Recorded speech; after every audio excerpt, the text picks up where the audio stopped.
know? Darren just told me my shoes look like the name Olivia.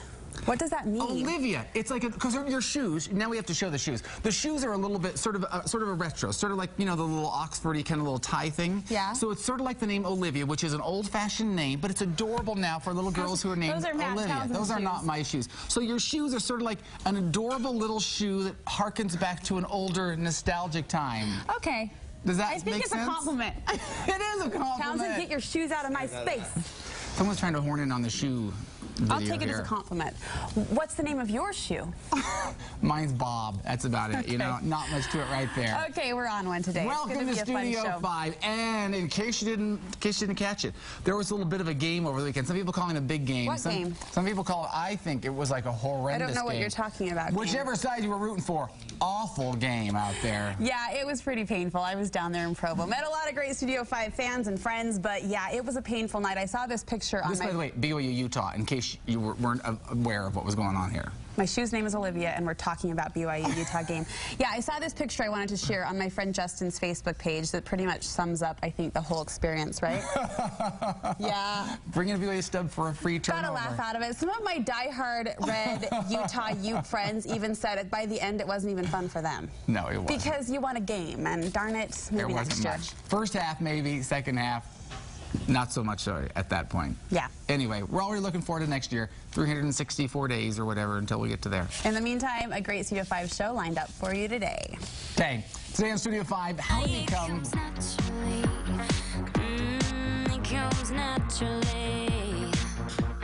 How to be a natural conversationalist. You know the kind of people, the people that can weave through a conversation with this like seamless grace and ease, you know. They got the flow going. Like this?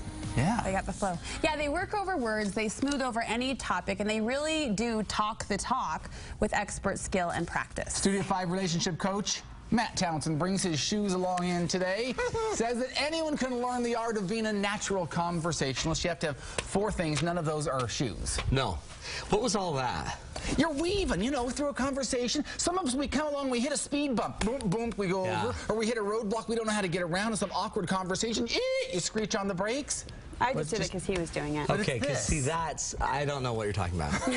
But it doesn't seem natural to me. That's what we're talking about, Darren. That wasn't natural. That wasn't natural? Actually, it was. What makes these conversations such a big deal? It seems like we should just do it naturally. You guys talk naturally. Well, and as I was thinking about this topic, because I think everyone wants to say, yeah, I'm a good communicator, I'm a good talker, I'm a good conversationalist. Yeah. Anyway, it becomes hard when you're talking to people you maybe aren't as comfortable with. Like, I can talk to Darren or you all day because I know you guys, but it's when you don't know someone or you're trying to strike up those first conversations, it can sometimes feel funny. See, so check it out. That's because you have another motive. If you don't know someone, what's your motive? To get to know them? See, as long as you don't have another goal other than just being real, then it's easy. It's easy to if you just want to be real, you can be real. The minute you have to actually accomplish something, like a sales call. Have you ever had someone trying to sell you? Yeah. And it was obviously just not a good conversation. Or the minute you're trying to impress somebody for a date. See, you're not trying to impress us, Brooke. When you're here, you just sit all calm in your funny named shoes. And you're just relaxed, but you're real. So 4 keys to having a good conversation. First key is you got to be real. What do you think I mean? What do you think by real? Well, obviously not fake, which is obvious, but not pretentious, not trying to hide something, maybe, you know? Yeah, you got to be open. you. Like when I commented on your watch that one day, it was just real. Because it was just... It was real offensive. It was blaring. It was just, want, say something. So I had to say it. And then when you commented on her shoes, and you said they're like Amish, I thought that was rude. I thought you said that. Yeah. Did I say that? I said they were adorable, old-fashioned retro vintage. Quaker. Yeah. I'm just sad my shoes have become the topic of this conversation. But to have a real conversation, you got to be you. Because the minute you're not being you, it's not going to come off right. So when do you find that people aren't genuine or they aren't sincere? When I'm trying to impress somebody, when I know that I need to get something out of this. I'm sure you guys run into people all the time that love you, they're your fan, and they'd love to be on your show, and then they're starting to talk to you in a way that's not real anymore, right? And so the minute they're talking to you in a way that's not real, you know it. Every communication has to go through a part of our brain called the amygdala. It's the fight or flight part of our brain. And it's an early detector. It's the lie detector. It can see if you're full of it. And it's a very subtle thing, but you know when someone's not being real. Okay, so rule number one, you got to be who you are, and if you're not, your body's going to have a reaction to what they're saying or to them. You can feel physically when you're uncomfortable. So if you're in that situation and you sense yourself not being real, what's the meltdown? How do you take it down? Then part of it, first of all, I would notice, like, what am I trying to do here? What is my goal? Check the motive. If I'm trying to be impressive and try to make a point here, then you're not gonna look as good. So just try to be you. Just literally go back to what is natural to you, and try to find comfort in who you are. See, one of the keys to this is you got to be really good with who you are.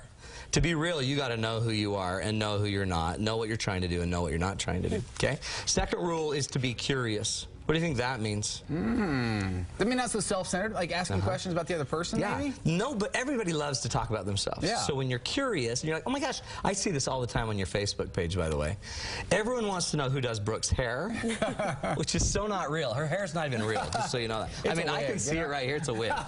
She came in with it backwards, which was totally embarrassing. So it's got to be real. But if I'm curious and I get into you, people like people that are into them. And there's so much to be curious about, really. Like, how did you lose so much weight? Not that you have, but I saw that on Facebook. I've been reading your Facebook pages. You're a stalker. I'm learning a lot. And every time you do your hair different, people notice.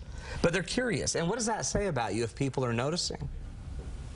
I don't know. What does it say? We're interesting? My hair's making a statement one way or the other. I don't know. Do something with it just shows what? You do appreciate people who, again, going back to your first point, ask genuine questions. And they're into you. Speaking in the dating world, you know. Well, yeah, if you were to date Darren, but if you were to date Darren, is that what you're saying? No, that can't happen. Okay, and we've talked about that on the show.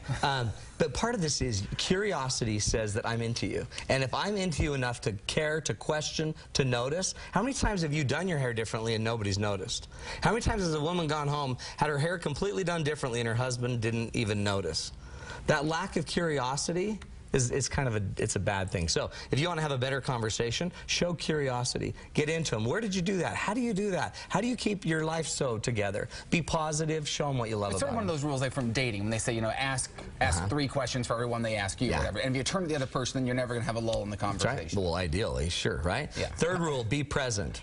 How many times have you just not been present in the conversation? For me, some of the funniest things that have ever been said, or that I've even thought of saying in a moment, is they came from the moment. And if you're in the moment, there's a lot of funny stuff going on in the moment. There's a lot of good stuff that comes out. A lot of the best topics will come out of a conversation that you're having just with a friend. And if you listen, you'll hear like another message being said. And then that's where you can take it deeper. Or be present also means be in today. There's so many stories that are going on right now. Think of how many interesting news stories are going on that could easily be brought up in a conversation. The story with the Reno Air Show. I mean, that's tremendous. What if you're at some sporting event and that all goes down? And all of a sudden you're dealing with that. That's an interesting conversation. Or the Powells, the Susan Powell's story. I mean, there's stuff going on constantly. So read the news, read the newspaper. That's one of the things in our business is you're constantly reading. And so I think it makes you more interesting because you know what's happening. You know what's going on. Like there's a new show on KSL coming out tonight. Have you heard of it? I think I have. What's it called? We Are Utah. We Are Utah. And it's going to be fascinating. Thanks for that. Just trying to be real. But that's a good point to seek out pieces of information so that you are an interesting person, interesting pieces of information, so you become an interesting being. And what makes a good conversationalist is so subjective, but if you have somebody that's a really good conversationalist, it usually means that they can carry their own side of the conversation and they can help you carry yours.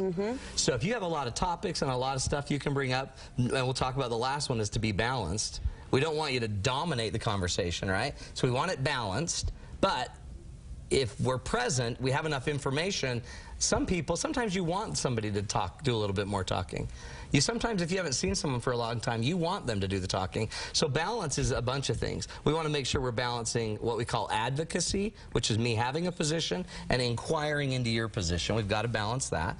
We've got to balance topics, so that my topics and your topics work. Tone. We've got to balance depth. Some people like really deep conversations. Some want shallow conversations. Balance, balance, balance, okay? Curiosity, real, balance, and what was the other one? Be present. Be present. Being present. Yeah. Good stuff. That's creative. You drifted off there for a second. You weren't present. That's I forgot that one. Great stuff. Fascinating stuff. In fact, you got a fascinating date night coming up. Big news. This date night is the date night of all date nights, because apparently some people are married to people or just dating people out there that aren't really good at relationships. So we want to help you increase your relationship IQ. This Friday, September 23rd, 7 to 9 o'clock, go to datenightswithmatt.com, register, but you got to register like today, because they fill up. Last time we ended up pushing people away. And I was thinking about that topic after you were here last week, building your relationship IQ. I really like that topic. You ought to come. I will be there. So you'll have a breakdown of... Olivia. Brooke and Olivia are coming all my date for date night. Does that count? Bring both. Okay. Yeah, just the three of you. All right. Thanks, Matt. Thanks, guys. Matt. So